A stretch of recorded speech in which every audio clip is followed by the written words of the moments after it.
Minu meelest tuli mul palverajal, kõndimise ajal lihtsalt kerkis üles üks küsimus. Ja see küsimus oli minu jaoks niisugune, et see oli nagu mingisugune, tead, see jää sulab seal, vaata, kus need suured jääpangad murduvad lahti niimoodi ja niisugune õudne jääliustik kukub jälle merre, eks. Vot niisugune tunne oli, et nagu mingi suur asi murdus lahti ja nüüd on küsimus, et mis me selle hulpiva jääpangaga teeme seal meres. Aga ennem kui ma saan selle küsimuse esitada suurele ringile, ma pean natukene meenutama, mis alused meil on juba rajatud. Ja kogu aeg tuleb uusi inimesi juurde aga see, millel me seisame, ma ei tea, võib-olla kui keegi viitsis kuulata seda eelmise aasta Hiiumaa seminari, siis seal ma võtsin selle teema läbi. Mida tähendab pojaseisus, mida tähendab olla tema nii-öelda kui tema palge kuju, tema sarnane ja kogu selle sisu igatepidi kreeka, heebrea keeles võtsime kogu selle ilmutuse lahti ja me oleme seda siin teinud ja korduvalt üle korranud, aga need on asjad, mida peab kogu aeg tooma, et ka need, kes hiljem tulevad, saaksid üldse aru, kus me seisame. Et selle pärast ma mõtlen, et me lihtsalt loeme seda aluskirja kohta, mis on seal esimese Moosese 1.27. Et ma mõtlesin need pojaseisuse kirjakohad jälle lahti endale, et lihtsalt lugeda ette ja tuletada meelde, kes me oleme ja siis ma jõuan sellele küsimuseni. Ja see esimese Moosese 1.26-27 Jumal ütles, tehkem inimesed oma näo järgi. Ta räägib, eks ole, mitmuses, meie tehkem oma näo järgi, meie sarnaseks. Oma näo järgi, meie sarnaseks, et nad valitseksid. Ja Jumal lõi inimese oma näo järgi, Jumala näo järgi lõi ta tema ja ta lõi tema meheks ja naiseks. Ja nii edasi, sealt läheb veel seda sarnasust ja kõik. Aga nüüd siis see ülekordamise küsimus on see, et tehkem inimesed oma näo järgi. See on heebrea keeles tselem. Ja see puudutab individuaalset sarnasust või samasust. See on nagu üks ühele, keegi on täpselt kellegi esindav kuju ja see tselem tähendab ka vari. Ühesõnaga, kui sa oled kellegi vari, siis sa oled identne. Sa ei ole natuke sinna poole, aga sa oledki selle isiku vari, kui sa oled tselem. Eks? Sa ei ole eraldi, sa oled vari. Ja see on siis individuaalne samasus. Ja Jumal ütles, tehkem siis inimesed, igaüks individuaalselt, meiega samasusse, meid esindavaks kujuks. Kristus oli ju Jumala, elava Jumala kuju. Tehkem ta siis igaühe individuaalselt, meiega kandmas sama vaimset substantsi, meie samasusse, meie esindavaks kujuks ja meie nähtavaks varjuks maa peal. Igaüks eraldi, üksikult. Ja nüüd on järgmine sõna meie sarnaseks. Ja see sõna on demut. Ja demut tuleb sõnast dam, mis tähendab samast verest. See on samast verest ja see on keegi, kes on nii väliselt kui tegudelt, aga ka kogu tegudelt samasugune ja see demut, see puudutab korporatiivset samasust. See on nii-öelda mudel, matriits, eeskuju, aga see hõlmab korporatiivsust nagu ihu. Nii et Jumal ütleb, tehkem nad tselem, igaüks individuaalselt meid esindavaks kujuks ja samas ka korporatiivselt, et nad on nii-öelda samast verest, nad on meie sugu, nagu sugupuu, suguvõsa. Nad on korporatiivselt, esindavad üheskoos meid ehk siis isa, poeg ja püha vaim kogu selle sisemise sünergiaga, see kokkuhoidmine, see austus, kõik see, kogu see austuse ja armastuse ja ühtehoidmise kultuur, see puudutab korporatiivset Kristuse ihu või inimkonda siis, kui ta seda räägib, eks. Nii et sellest ma usun, et te saate aru, eks, et me räägime, et inimene on siis igaüks üksikult loodud Jumalat esindama, aga ka ühes sellises korporatiivses üks olemises, sellises perekonnas, oma sellises sisemises dünaamikas peegeldama seda, mis on Jumalas, isas, pojas, pühas vaimus ja nende koostöös. Nii et see sama kultuur peaks peegelduma meie kaudu ka ihuna. Nii. Ja vaata, mis ma siit veel võtan. Ja Jumal ütles Moosesele, vaata, kui Jumal ütles Moosesele, et ma olen see, kes ma olen, I am who I am. Ja siis see on heebrea keeles ehjer, asher, ehjer. Ja selle mõte, mis Jumal ütles Moosesele, et kui sa lähed Vaara juurde, siis ütle, mina olen see, kes ma olen. Selle heebreakeelne sügavam tähendus, see olen, kes olen. Otseselt ehjer, asher, ehjer, see olen, kes olen, tähendab, kui sa lähed, sest Mooses küsis ju, kui ma lähen ja nad küsivad, mis jumalad kõigist nendest Egiptuse jumalatest, mis jumal see nüüd on, kes sind saatis, Mooses, siis mida ma ütlen, mis nime ma ütlen, sest et kõigil nendel jumalatel on eri nimed, mis nime ma ütlen neile, kui nad küsivad. Jumal ütles, ütle, olen, kes olen. See, kes ütleb, olen, kes tahan, see saatis. Aga see ehjer, asher, ehjer, see tähendab nagu, et Jumal ütles Moosesele niimoodi, et kuidas iganes mina valin ennast sinu kaudu Vaaraole ilmutada, sellest ta saab aru, kes sind saatis. See võib olla igal kujul, aga mõte on see, et nii nagu Jumal otsustab Moosest kasutada, ükskõik mis kujul. Täpselt, Mooses ei tea ka ette, mis juhtub. Jumal ütleb, mina saadan sind ja ma kavatsen ennast sinu kaudu Vaarale nähtavaks teha. Kuidas ma teen Vaarale ennast nähtavaks, see on minu asi. Aga ühte ma garanteerin, Vaarao enam ei küsi, kes saatis, vaid ta puutub minuga otseselt kokku ja ta teab, kes saatis. Ta õpib mind tundma. Nii et see on see ja siin on juba see, kus Jumal saadab Moosese ja ütleb, et sina esindad mind ja sina, ühesõnaga mina tulen esile sinu kaudu, eks. Siis siia võiks muidugi kauaks ja sügavalt sisse minna, aga ma mainin siin veel, kus seda esindamist on. Jumal väga kiivalt varjab oma või hoiab nagu oma nime või seda identiteeti ja 2. Moosese 27 on seal 10. käsus on Jumal ütleb, sa ei tohi issanda oma Jumala nime asjata suhu võtta, sest issand ei jäta seda nuhtlemata, kes tema nime asjata suhu võtab. Meil on kirikus, eks ole, mõeldud, et sa ei tohi öelda issand küll ja Jeesukene ja sa ei tohi siukseid asju öelda, eks.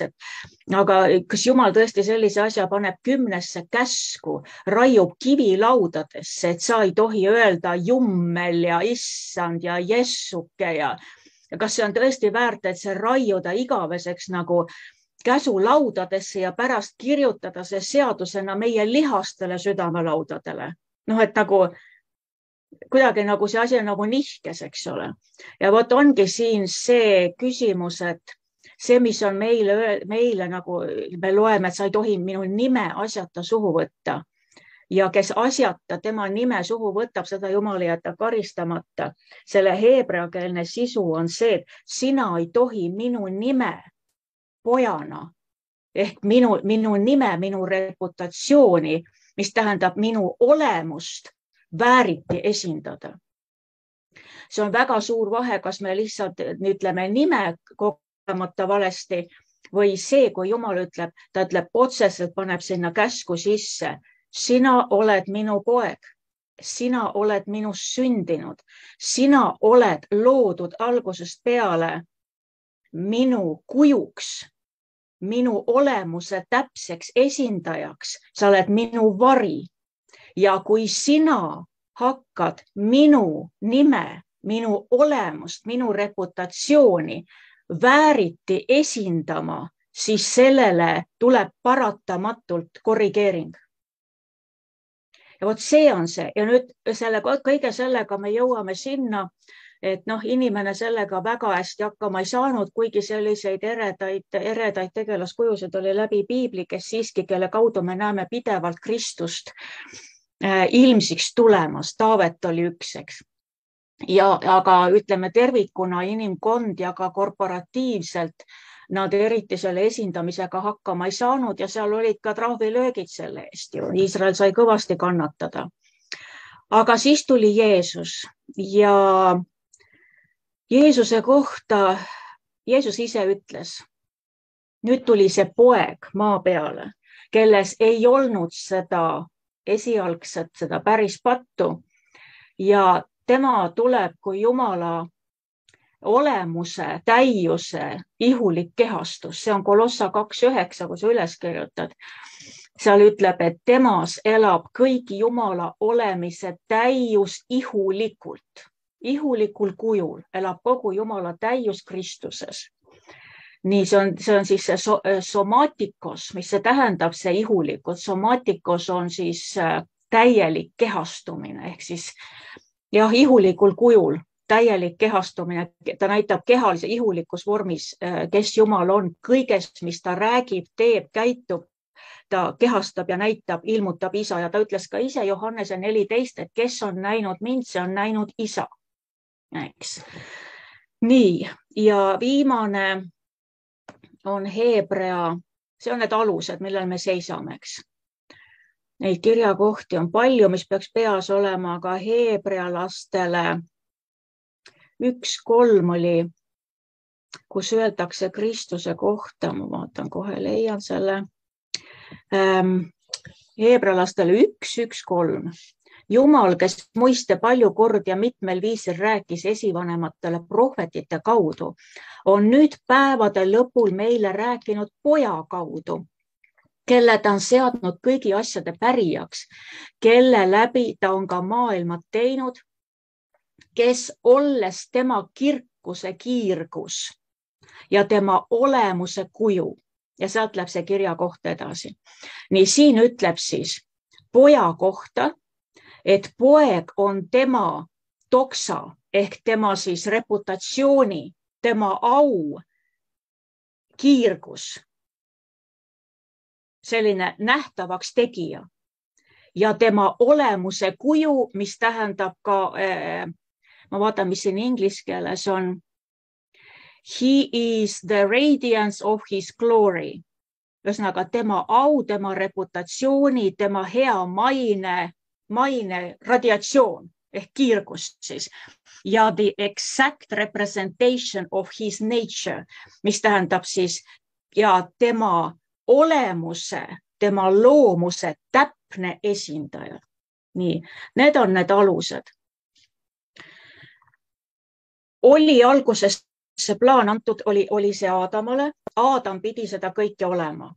Teine Aadam tuli Jeesus ja oli seda kõike. Nüüd me oleme selle siis nagu nüüd paika pannud, et inimese loomise mõte, see, et Jumal, kolmainu Jumal, kes on nähtamatu Jumal, keda ei ole ükski inimene näinud ega võigi iialgi näha, kes elab ligipääsmatus valguses. Kui teda ei ole võimalik näha, siis ei saa ka keegi teda ju mõista ja ta ei saa ka, tal ei ole ka, kui ta on armastus, Jumal on armastus, Jumal on valgus. Kui ei eksisteeri mitte midagi väljaspool teda, siis kes on see, kes saaks kinnitada seda, kui ta ütleb, mina olen valgus? Keegi ei kuulegi seda. Ma räägin lasteaia juttu. on ju. Kui ongi eksisteerib ainult Jumal ja ta ütleb, mina olen valgus. Ja ta ütleb seda ja mitte keegi ei vasta talle sellest kosmilisest tühjusest, sest ei ole kedagi. Ta ütleb, mina olen armastus. Vaikus. Mitte keegi ei saa seda kinnitada, sest seda definitsiooni ei saagi mõista ja ei olegi, kes seda mõistaks, ei olegi, kellele ta seda saaks öelda ja kes saaks seda kogeda, tunda, mõista ja kinnitada, et see on tõesti tõsi, et Jumal on tõene. Ühesõnaga, Jumal selleks, et see, kes ta on, võiks saada, et sellest oleks kasu, et see võiks saada väljendatud. Tal oli vaja iseendast välja tuua keegi. Esiteks, kes teeb ta nähtavaks, kuna tema on nähtamatu. Ja lihtsalt üks nähtamatu õhk või energia. No, selles mõttes, et jah, Jumal saab luua palju, aga siiski see on ka piiratud, mis üks nähtamatus saab luua. Seega ta pidi tooma endast esile kellegi ja seda kutsutakse pojaks, kes lähtub ju ja on täpselt oma isa sarnane.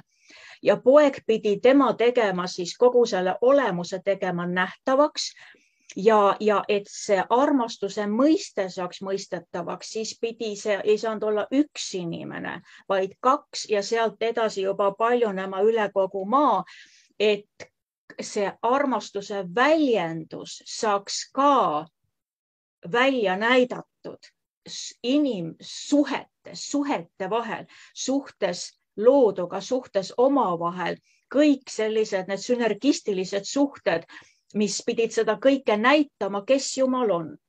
Nii et siis see poeg pidi sündima teda esindama ja käima koos oma isaga, saama kuulma vaimus, olema üks selle igaviku vaimuga, kellega ta kogu aeg oli suhtes. Poeg pidi elama ise igavesti, käima koos oma isaga ja tegema isa kogu selle olemuse sügavuse nähtavaks. Nii, siiamaani on loogiline, eks. Nii, ja nüüd tuleb see küsimus. Kuidas oleks saanud Jumala kogu Jumala täius? Kristuse kohta öeldi, et kogu Jumala täius elas temas ihulikul kujul. Kogu Jumala täius. Jeesus tuli näitama isa meile, tegi ta nähtavaks. Kuidas oleks saanud Jumala kogu täius nähtavaks, kõigile mõistetavaks, kõik Jumala sügavused välja toodud, kui maailm olekski jäänud ideaalseks? Kujutate ette absoluutselt ideaalset maailma.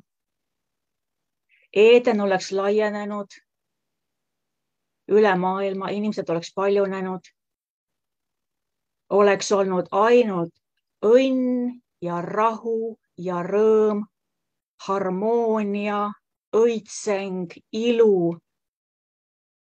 Jeesus käis vee peal. Inimesel oleks olnud üleloomulikud võimed. Ta ütleme niimoodi, et inimene ei oleks saanud vees ära uppuda, sest surma ei olnud. Mis tähendab, kui ta ka kõndis nende suurte sügavuste peal, ta ei oleks saanud ära surra isegi ookeanis, sest et surma ei olnud. Ta pidi valitsema kõige üle. Ei olnud võimalik ennast vigastada selles olemises, selles ihus. Ta oli üks igaviku vaimuga. Nüüd minu küsimus ongi see, kui Jumal tahtis kogu oma sisemuse nagu paraadil välja panna. Mul tuli selline pilt silme ette, kui keegi on näinud kanapugu. Oled sa näinud seda kinnist kanapugu? Mõned kindlasti on. see, mis on lahti lõikamata. Kui sa tead, kui sa lõikad noaga ta pooleks ja keerad lahti ja sa keerad ta pahupidi, niimoodi keerad nagu need pooled tagurpidi ja see, mis sealt kanapugu seest välja tuleb, need liivaterad ja kõik, mis seal on, need viljaterad, liivaterad, sa keerad selle pugu niimoodi tagurpidi. Nii. Ja siis, siis on selleks, et seda siis valmistada, sa pead selle kõik ära puhastama, sealt võtad selle kõik selle seest ära, ühesõnaga see pugu puhastamine.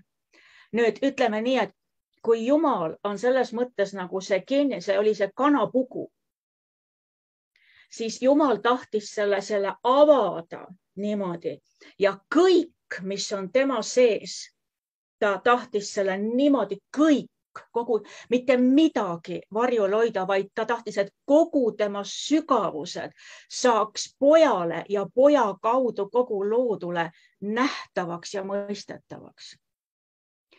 Ja kui sa nüüd tuled tagasi siia sellesse ideaalsesse maailma, no kuhu oleks saanud see kana Jumala, see pugu, ka see kanapugu, kuhu ta oleks saanud paigutada helduse, sest kõik oli olemas ja kõik oli ideaalne. Kõik väljapuud olid toiduks antud. Loomad elasid rahus, harmoonias, sõid rohtu nagu veised. Ühesõnaga, mitte millestki puudus ei olnud. Loodus taas tootis ennast ise. Surma ei olnud. Kõik oli igavene. Kuhu sai Jumal panna ilmutuse oma heldusest, oma halastusest, oma andestuse võime. Kuhu ta sai panna kogu oma armastuse, pikkuse, laiuse, kõrguse ja sügavuse. Kui inimene kõndis ringi ja isa tuli temaga selles igaviku vaimus, see ruach hayom, see päevavaim, ta tuli selles vaimus Aadamaga kõnelema osadusse. Millest nad rääkisid seal? Kõik on ideaalne. Tere, isa. Nii, ilus ilm täna. Ja ilus ilm on. Päike paistab ja alati paistab. Lilled õitsevad ja lõhnavad ka. Lõhnavad. Kõik on nii hästi ja igavesti ongi hästi. Üldse muud ei teagi. Millest nad räägivad? Sest Aadamal ei ole mitte millestki puudus. Tal ei ole ühtegi vajadust. Ta ei vaja abi. Jumal annab talle tarkust jooksvalt. Nii kui tekib midagi, mis on vaja lahendamist, on Jumala vaim seal ja juhib, annab tarkust seal samas. Ta ei vaja tervenemist. Ta ei vaja, et teda kuskilt august välja tõmmatakse. Ühesõnaga, kui sa selle peale seda mõtled, siis sa saad aru, et kui me siin võtsime üle-eelmine aasta, kui me võtsime need 60 Jumala nime, kõik need Jumala nimed, Jumal, kes tasub kätte, Jumal kohtumõistja, Jumal varustaja, Jumal, mis nad kõik seal on, tervenemine, Jumal õigsus, Jumal rahu. Jah, ta on seda kõike, aga kuidas sa seda mõistad, kui sa ei ole mitte kunagi midagi muud näinudki? Tähendab, et sul ei ole, sa ei mõista seda, kui sul pole võrdlusmomenti. Me teame seda, et me võime vinguda oma pangaarve ja oma maja ja oma auto kallal ja leida, et meil on jube kehva elu, kui ei ole võrdlusmomenti ja sa pole käinud Sambias või Pakistanis või kuskil sellises kohas, siis sa paned oma suu kinni ja ei vigise nii palju enam. Kui võrdlusmomente ei ole, siis sa ei tea isegi, mis asi on rahu, sest et see on nagu normaalne eksistents, nagu lihtsalt õhk, mida sa hingad. Siis mis seal veel on, et Jumal sõjamees, Jehova Sebaot, mis sõda? See on täiesti defineerimatu võõrsõna. Mis mõttes? siis seal on see püha vihaga Jumal. Neid on nagu, neid oli seal üle 60 need nimed, mis meil olid. Kindlasti on neid veel. Kuidas sai Jumal ennast, kes ta on, kõik kogu oma võimekuses, oma halastuses, oma lõpmatus andestamise ja armastuse võimes. Seda kõike ei oleks ju olnud võimalik üldse Aadamale selgeks teha ja demonstreerida, kui oleks maailm jäänudki ideaalseks. Eesmärk oli ju kogu Jumala täius nagu pugust pahupidi keerata kõigile nähtavaks üksikinimeste kaudu ja seal Uues testamendis on kuskil, et nüüd siis, et Jumala kogu see paljutahuline, paljukülgne tarkus peab saama koguduse kaudu taevastele valitsustele ja võimudele nähtavaks. See on ka see, et kõik see, mis Jumala tarkus on, tema võimekus, tema mõistmine, kõik see peab, kogudus on nüüd see pugu, kust peaks kogu tarkus nii-öelda pahupidi keeratama saama nähtavaks. See korporatiivne, see demut sarnasuseks. Me oleme nüüd ju see uus ihu, korporatiivne demut, nii nagu me oleme individuaalselt selem Kristuses, eks. Nii. Ja ma mõtlesin nagu selle üle, et see ei klapi üldse. See oleks üks väga, ma ei saa öelda lapik maa olnud, sest see on nagu, mõtlen selles mõttes, et see oleks väga üheülbane ja tegelikult Aadam ei oleks Jumalat tundnud. Ja ma mõtlesin selle peale seda võrdlust. Ütleme niimoodi, et sa kohtud ühe inimesega esimest korda ja klikib kohe. Tundub huvitav inimene, tundub hea inimene. Tundub, silmad on head, kõik on hea ja teil on huvitav rääkida. Ja te kõnnite koos, ütleme, et te kõnnite koos üle sellise avara heinamaa või halja aasa, kõnnite, räägite juttu. Nii tore on. Selline sõprus areneb. Kas sa saad öelda, et kui te niimoodi, te võite lõputult niimoodi kahekesi koos kõndida kõrvuti üle haljaste aasade. Te võite rännata nädalaid. Kas sa saad öelda, et sa tunned seda inimest? Kõik on kogu aeg ainult hästi. Kogu aeg on ühetasaselt ainult, mõlemal on ühemõtteliselt, ühetasaselt kogu aeg ainult hästi ja teil on nii tore koos käia. Tegelikult see on väga pinnapealne sõprus ja sa ei tunne seda inimest. Ja sa ei tunne seda inimest ennem, kui sa ei ole hätta jäänud. Meil on hea ütlus, sõpra tuntakse hädas. Kui sa lähed nüüd tagasi sinna, nagu mul lihtsalt vaimu silmas jooksis nagu selline pilt, et nii tore, kõik on nii tore inimene, nii tore inimene. Aga sa tegelikult ei tunne teda, nii nagu Aadam ei tundnud Jumalat, sest kõik oli lihtsalt kogu aeg ühetasaselt hästi. Ja ütleme niimoodi, et seal on tee peal on üks auk, kaevanduse mingi auk või. Ja ütleme niimoodi, et sa lähed ja sa kukud sinna kaevu sisse, sinna šahti. Nii, et sa kukud sinna šahti sisse, eks, nii.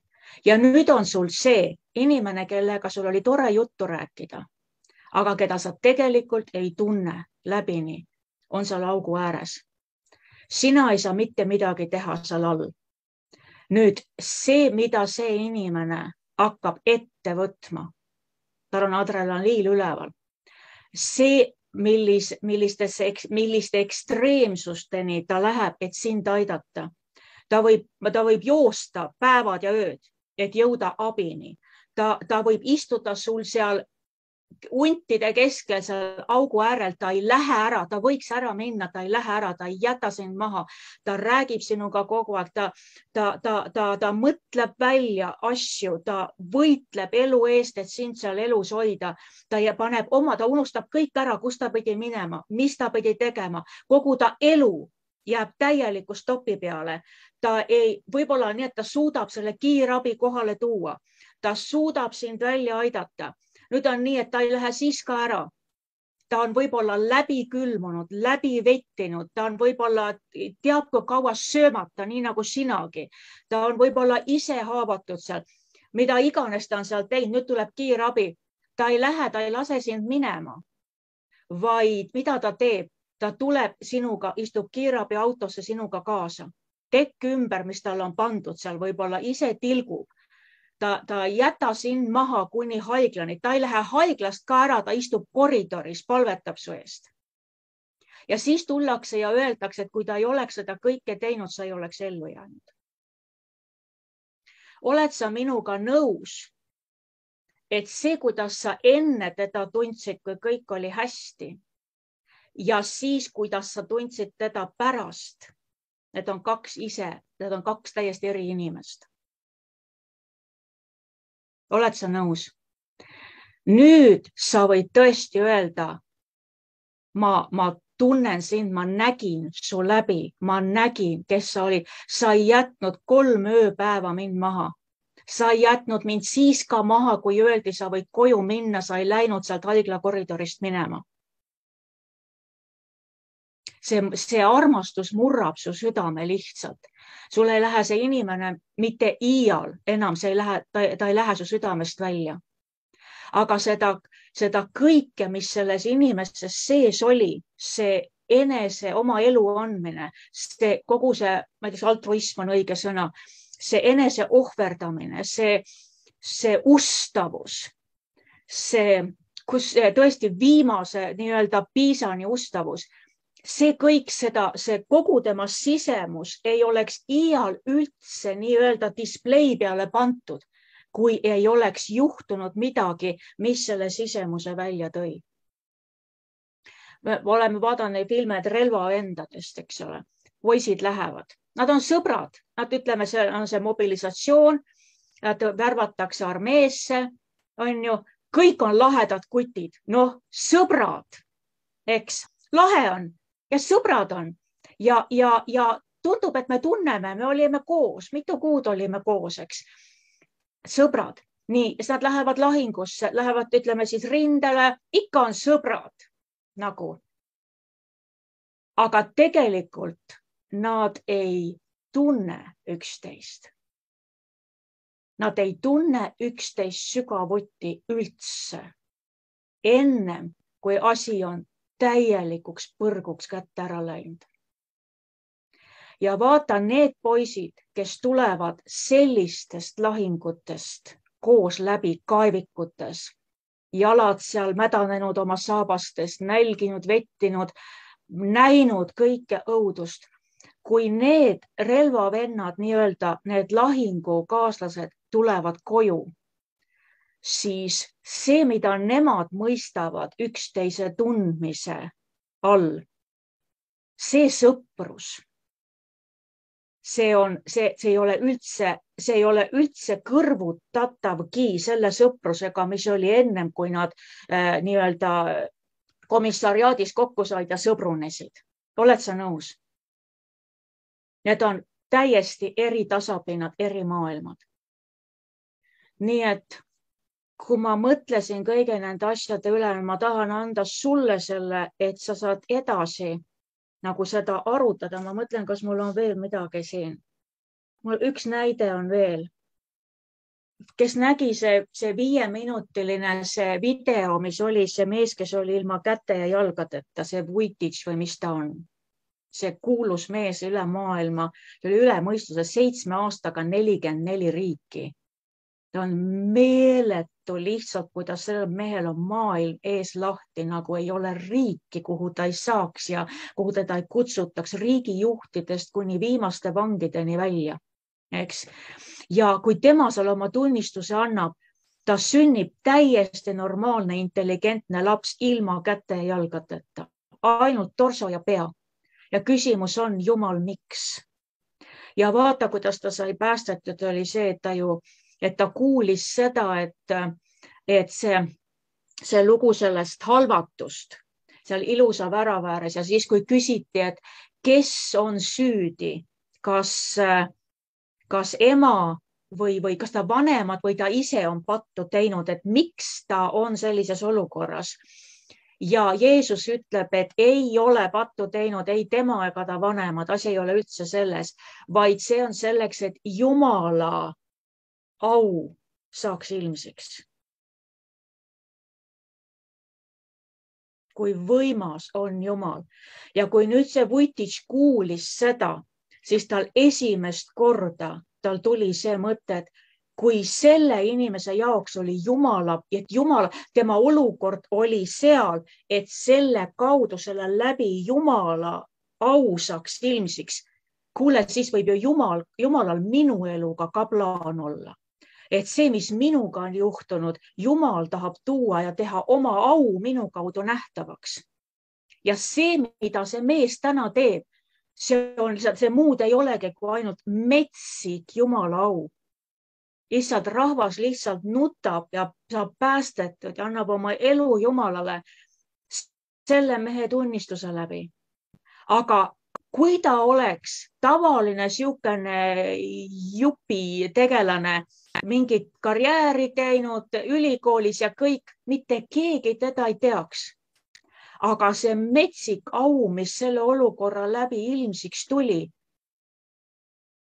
see lihtsalt Jumal lasi selle sündida, et ükstaskõik, mis olukorrad meile juhtuvad, mida kurat meile ka teeb, mis meid tabab, kõige selle võtmes saab Jumal välja tuua oma võimsa au. Ühesõnaga, nii-öelda see pugu, jätta see pugu pahupidi pööramise või mingi, ma ei tea, käekotti keerad, tõmbad sealt selle voodri välja. Ühesõnaga, kõik see, mis on Jumalas, tuleb nähtavaks selle olukorra kaudu. Et ma mõtlen seda, et võib-olla kui sina oled täna oma olukorras kinni ja sa oled nagu see kinnine pugu, et miks mulle, miks minuga, miks mina ei saanud, miks mulle ei antud, miks minul on selline, see ja teine ja kolmas. Võib-olla see pugu on lahti lõikamata. Et kui püha vaim juba täna võtab oma selle skalpelli ja lõikab selle pugu väga peenelt lahti ja see, mis sealt nüüd pahupidi ja see, mis sealt välja keeratakse, on Jumala au. Igast olukorrast, kõige ilgemast olukorrast, mida kurat saab korraldada, saab Jumal pöörata välja oma au ja teha ennast nähtavaks meie kaudu. Et see ongi see kogu selle asja mõte. Et ma mõtlen siin, et ka meie kaudu siin me võime arutleda siin see, mida me teeme Pakistanis näiteks. Kui oleks ideaalne maailm, kui ei oleks vaesust, ei oleks puudust, ei oleks kirjaoskamatust.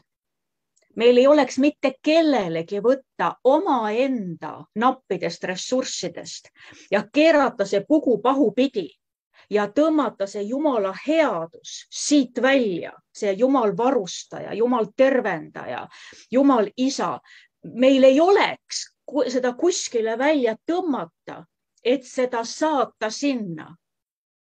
Aga praegu me saame seda teha nii igaüks üksinda, tuua selle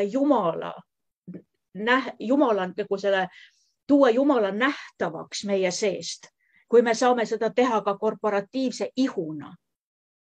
Nemad tänavad ju I am'i, seda kogukonda. Nad tänavad seda, mis selle korporatiivse üks olemise ja selle armastuse sünergia läbi on Jumal tõmmanud meist välja ja teinud neile nähtavaks ja näidanud, et ma olen hea isa, ma olen hea karjane. Et ühesõnaga, need esialgsed mõtted, mis mul on need, et kas me ei peaks uuesti vaatama nagu kõigile asjadele, mis on juhtunud meile või mis juhtuvad meie seas või meie ümber, kas me ei peaks seda vaatama selles võtmes? See on nüüd see koht, kus Jumala kogu sügav sisu võib saada nähtavaks. Kui mitte keegi mitte kunagi abi ei vajaks, meil ei oleks üksteisele mitte midagi näidata. Ütleme nii, et Jumal on üks põhiline teema on andestamine, on ju. Kui kõik inimesed on absoluutselt eksimatud ja veatud, ainult head, ainult abivalmis. Aga mis mõttes abivalmis, kui keegi abi ei vaja? Ütleme, kui kõik on niimoodi, siis ei olegi midagi pakkuda ega näidata. Keegi ei vaja midagi. Inglid on seal, ainult ütled sõna, mõtled, kõik lihtsalt läheb joonde. Kuidas me saame näidata Jumala tohutut armastust ja andestust, kui ei ole mitte midagi andeks anda? Mitte kunagi, mitte kellelegi. Üldse ei saagi aru, mis asi, mis see sõna tähendab, mis mõttes, mida ma andeks annan. Nagu, mis mõttes? Aga Jumal on ju halastust täis, ta on lihtsalt, ta andis kogu maailmale andeks, kui ta lasi oma poja surra selle eest, et igaüks, kes temasse usub, et ei läheks hukka, vaid saaks igavesse ellu, eks. Milline andeks andja? Mõtle, mis patud ta on sulle andeks andnud. Päris räiged patud on ta andnud andeks. See tuli ilmsiks, sina õppisid Jumalat tundma varem, kui sa arvasid, et sa oled päris hea inimene. Noh, täitsa ei ole ikka, nagu kõige hullem ei ole, võrdlesid teistega on ja ma ei ole selline, ma olen tegelikult ikkagi täiesti hea inimene. Mina olin raudselt hea inimene. Kui Jumal näitab sulle tõde ja sa mõistad oma pimeduse, oma mustuse, oma valskuse, oma skeemitamiste, oma topeltstandardite, oma varjatud motiivide kogu inetust, selle mustuse põhjatud sügavust, seda pimeduse sügavust. Ja kui sa seda näed alles tegelikult olles oma isa süles, kui ta on sulle juba andeks andnud, sind vastu võtnud, puhtaks pesnud ja siis sa hakkad nägema, kus kohast ta su välja tõi ja mis ta kõik sulle andestas, siis ma olen kindel, et sa sellel hetkel tunned Jumalat hoopis palju sügavamalt kui siis ennem, kui sa olid alles maailmas ja leidsid, et sul pole häda midagi, sa oled päris hea inimene. Sa õppisid Jumala südant ja sügavust ja tema armastust tundma siis, kui sa nägid, mis pimedusest, mis räpast ta sind välja tõi, puhtaks pesi ja sulle andeks andis. On nii. Ma mõtlen nüüd, et kui Jumal tahab kogu loodule teha nähtavaks oma olemuse kuju, siis on asjad, mida mängitakse läbi ka meie endi kui ihu sees. Meil on igal ühel on mingi nõrgem koht või mingi puudus. Abielus, sõprussuhetes, kogukonnas. On nii? Ma arvan, et Jumal hoiab neid meelega. Et kõige selle sees oleks meil võimalus meie enda seest välja tõmmata Jumala kogu olemus selles asjas, selle asja suhtes. Kuidas me saame näidata, et Jumal ei pea meeles paha sinu kohta? Kuidas me saame näidata seda loodule välja, et Jumal ei pea meeles paha? See, et mina ei pea meeles paha, mis eeldab seda, et see paha peab seal olema ju. Aadam ei saanud öelda, et tema ei pea meeles paha, sest paha ei olnud. Meie saame öelda, et Jumal ei pea meeles paha, see on tema olemuses, see on see, kes ta on. Ja mina ei pea meeles paha, aga ma demonstreerin seda inimsuhetes. Nii et see on see, millest ma tahtsin nagu selle esimese mõtte teile välja visata. Et et te arendaksite seda edasi, see ei ole mingi üks lühijutlus, sest et nüüd selle keskel tegelikult see läheb kogu sinu tõekspidamiste alusteni. See läheb sinu mina alusteni. See läheb sinu kui Jumala poja, Jumala tütre, Jumala esindaja isekuse kallale, minakesksuse kallale. See läheb sinna alla alustesse ja hakkab kivi haaval nüüd kõike seda ümber defineerima, mis on varem sind pannud reageerima. Sa tead, millal sa ei ole olukorraga rahul olnud ja sa oled turtsatanud ja purtsatanud ja häälekalt väljendanud, kui midagi sulle ei meeldi. Aga nüüd tuleb Jumal ja ütleb, oled sa kindel nüüd, et see olukord on ju tulnud mitte minu teadmata. Mina olen lubanud ja võimaldanud sellel olukorral sõelast läbi tulla ja sulle osaks ja kogemuseks saada. Mis on nüüd sinu vastus sellele olukorrale, mis praegu sinu ees seisab? Reetmine, mingi sigadus, mingi nõmedus, midagi, mingi ülekohus, mingi täiesti selline asi. Nüüd see olukord sai sulle osaks. Jumal lasi selle sõelast läbi ja pakub sulle seda kogemust ja nüüd ta vaatab, mis sealt välja tuleb.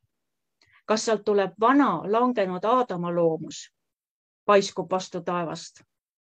Või sa näed ära, et see olukord on suurepärane võimalus sul jälle keerata see kanapugu pahupidi ja demonstreerida kogu Jumala loomuse hiilgust, võrratust, au, kannatlikkust, pikka meelt, andestust, armastust, tõde. Käid 1 miili asemel 2 miili, keegi küsib särki, anna kuub peale. Ühesõnaga, mul on tunne, et me ei ole jõudnud veel eriti üldse praktikas sinnani, mida tähendab see, et me oleme Jumala olemuse kuju ja tema vari. Tema vaimse substantsi täpne esindaja. Mida tähendab igapäevastes olukordades, mis meid tabavad ja meid ümbritsed, mida tähendab nendes olukordades Jumala esindamine? Ja ma tahan ja tõesti palun, et see hakkaks vaikselt, et see hakkaks teile settima, et järgmine kord, kui miski asi sulle varba peale astub, sul üle viskab, et sul tuleks see meelde. Kas see olukord ei ole lubatud sinu ellu mitte sellepärast, et Jumala au saaks ilmsiks? Sina oled Jumala au väljendus. Sina oled surnud, sa oled maha maetud ühes Jeesusega, üles tõusnud ühes Jeesusega. Sinu inimlik liha, sinu mina ei tohiks enam reageerida, vaid nüüd ei ela enam sina, vaid Kristus sinu sees. Ja Kristuses elab Jumala kogu täius ihulikul kujul. Ja tema on sinus. Nii et ma arvan, et see on üks suur huvitav teema ja see hakkas sellest küsimusest peale. Kuidas oleks Jumal saanud demonstreerida kogu oma olemuse põhjatut headust, oma halastust, abivalmidust, andestust? Kuidas ta oleks saanud seda kõike nähtavaks teha ideaalses maailmas? No, vaata, minu jaoks on aga hästi seotud selle põhiküsimusega, mida me nagu maailmas kohtame. See on igal sammul. Kui Jumal on olemas, miks halvad asjad juhtuvad? Ja siin ongi ju see vastus. Ja siis on see küsimus, et kui Jumal teadis, et Eeva nii-öelda langeb sellesse lõksu, et miks ta lasi sellel juhtuda, ta oleks saanud selle ju ära hoida. Aga see ongi sellepärast, et valgus saab olla valgus ainult pimeduses. Sest kui oleks ainult valgus, siis ei saaks ju valgust paista. Ja tegelikult nagu siit sellest teemast, mis sa praegu rääkisid, saab väga häid vastuseid noppida nendele küsimustele, mida meie käest kogu aeg küsitakse. Et miks üldse juhtus see pattu langemine? Milleks seda vaja oli? Sellepärast, et Aadam ikkagi nagu on, kui on kõik väga hästi, siis Aadam ei tundnud Jumalat. Ta tundis Jumalat ainult pinnapealselt. Ja nii kui saatan tuli ja ütles Eevale, Jumal on salakaval. Ta on topeltstandardite mees. Ta ei avalda teile kõike, tal on tagamõte. Ta tahab teid orjastada, aga te võite murda vabadusse, hakata ise otsustama Jumalast lahus. Ja kuna Aadam ei tundnud Jumalat, sest lihtsalt sihuke käest kätte tavaiti žitruusna selline lalla, ta ei tundnud Jumalat. Ja ta läks kohe orki, nagu saatan talle selle silmuse viskas. Ja Jumal ütles, poiss, ma arvan, et on aeg sul mind tundma õppida. Ja tundma saab õppida nii, et Jumal laseb sellel Aadamal igast august läbi käia. Igas variandis. Lõvi augus istuda. Jumal näitab, kui kõik võimast on, ta võib lõvide suud sulgeda.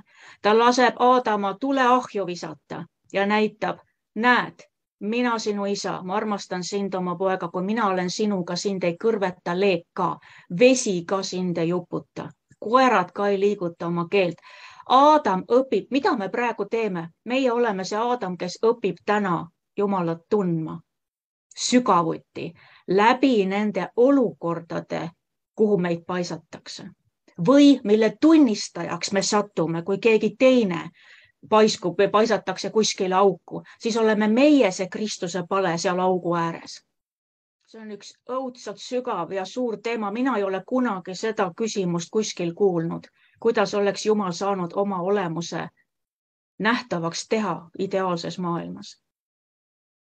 On sul midagi, on sul oma mõtteid? Liisa, Peret jaga sina, mis mõtteid sul tekkis? Kas sa said millestki aru?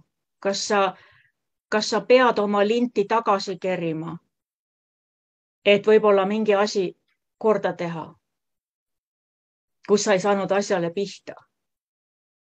Kes sa oleks pidanud seal olukorras tookord olema? Mul tuli esiteks meelde Taaveti lugu. Kuidas oleks saanud Kristus Taaveti kaudu ilmsiks, nii et ta ütleb enda kohta Taaveti poeg. Tal ei ole häbi nimetada ennast Taaveti pojaks. Kuidas sai Kristus Taaveti kaudu ilmsiks tulla, kui Saul ei oleks Taavetit surmani taga kiusanud? Kuni surmani taga kiusanud, nagu koera taga ajanud mööda mägesid.